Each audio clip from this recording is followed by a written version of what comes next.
Hindu spiritual service foundation द्वारा 30 अगस्त को संपन्न किए जाने वाले पर्यावरण दिवस के विशिष्ट कार्यक्रम में हम सब लोग सहभागी हो रहे हैं। पर्यावरण यह शब्द आजकल बहुत सुनने को मिलता है और बोला भी जाता है, और उसका एक दिन मनाने का भी यह जो कार्यक्रम है वह भी अर्वाचीन है।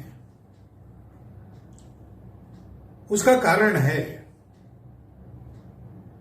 कि अभी तक दुनिया में जो जीवन का तरीका था या है, अभी भी बहुत मात्रा में है, प्रचलित है, वो तरीका पर्यावरण के अनुकूल नहीं है।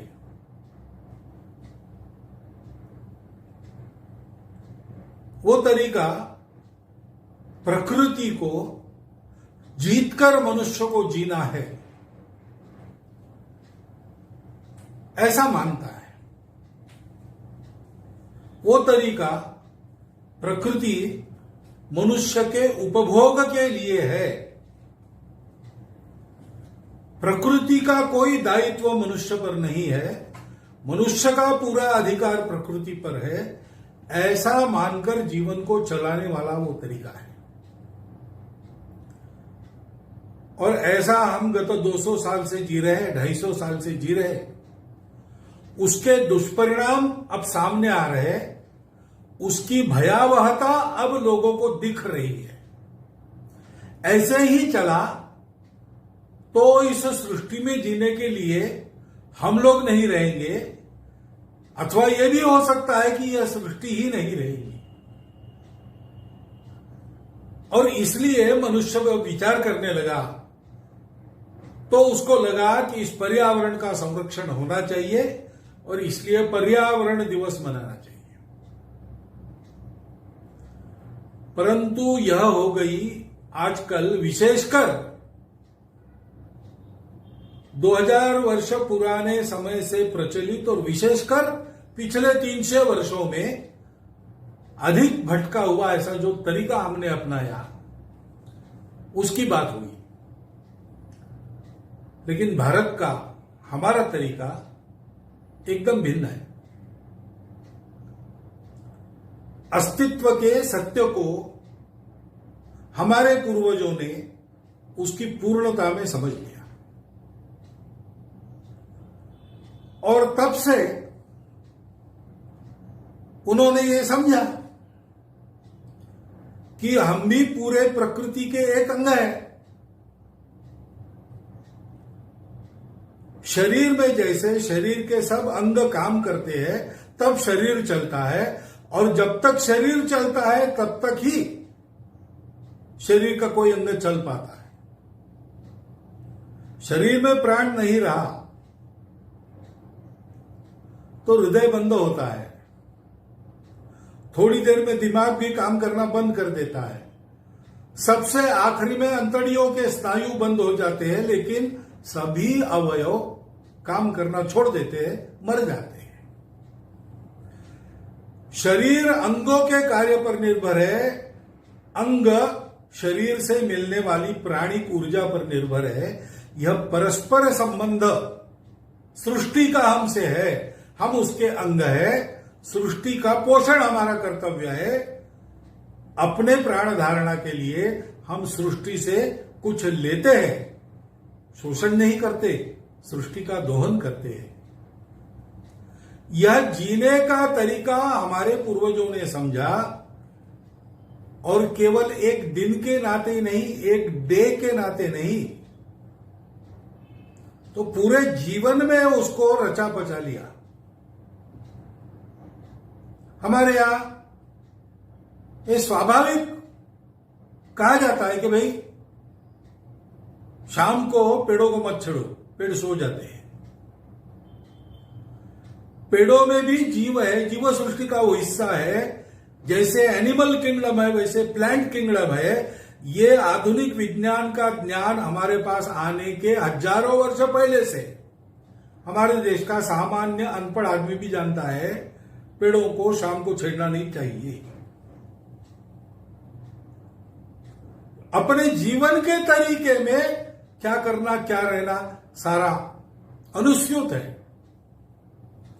हमारे यहां रोज चींटियों को आटा डाला जाता था। हमारे यहां घर में गाय को गोग्रास, कुत्ते को श्वान बलि, पक्षियों को काक बलि, कृमि कीटकों को लिए बलि, और अतिथि भूखा कोई गांव में है उसके लिए ऐसे 5 बलि चढ़ाने के बाद गृहस्थ भोजन करता था। ये बलि यानी प्राणी हिंसा नहीं थी, ये बलि यानी अपने घर में पका हुआ अन्न इन सबको देना पड़ता है। इन सबका पोषण करना मनुष्य की जिम्मेवारी है, क्योंकि इन सब से पोषण मनुष्य को मिलता है। इस बात को समझकर हम जीते थे, इसलिए हमारे यहां नदियों की भी पूजा होती है, हमारे यहां वृक्षों की भी, पेड़ पौधों की, तुलसी की पूजा होती है, हमारे यहां पर्वतों की पूजा प्रदक्षिणा होती है, हमारे यहां गाय की भी पूजा होती है, सांप की भी पूजा होती है। संपूर्ण विश्व जिस एक चराचर चैतन्य से व्याप्त है, उस चैतन्य को सृष्टि के हर वस्तु में देखना, उसको श्रद्धा से देखना, आत्मीयता से देखना, उसके साथ मित्रता का व्यवहार करना और परस्पर सहयोग से सबका जीवन चले, ऐसा करना, ये जीवन का तरीका था। भगवद गीता में कहा है परस्परम भावयंतम, देवों को अच्छा व्यवहार दो, देव भी आपको अच्छा व्यवहार देंगे। परस्पर अच्छे व्यवहार के कारण सृष्टि चलती है। इस प्रकार का अपना जीवन था, लेकिन इस भटके हुए तरीके के प्रभाव में आकर हम उसको भूल गए। इसलिए आज हमको भी पर्यावरण दिन के रूप में इसको मनाकर स्मरण करना पड़ रहा है। वो करना चाहिए, अच्छी बात है। ऐसा स्मरण हर घर में होना चाहिए। ऐसे स्मरण का हमने प्रवर्तित किया हुआ इस साल का 30 अगस्त होगा, लेकिन हमारे यहां नागपंचमी है, हमारे यहां गोवर्धन पूजा है, हमारे यहां तुलसी विवाह है।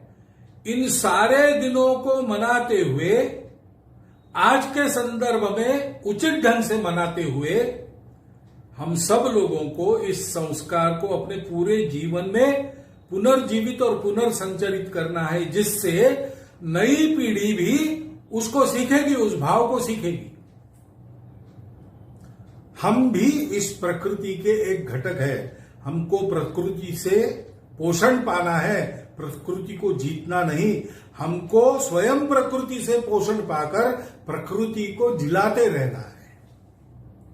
इस प्रकार का विचार करके आगे पीढ़ी चलेगी, तब ये विशेषकर पिछले 300-350 वर्षों में जो खराबी हुई है, उसको आने वाले 100-200 वर्षों में हम पाट जाएंगे।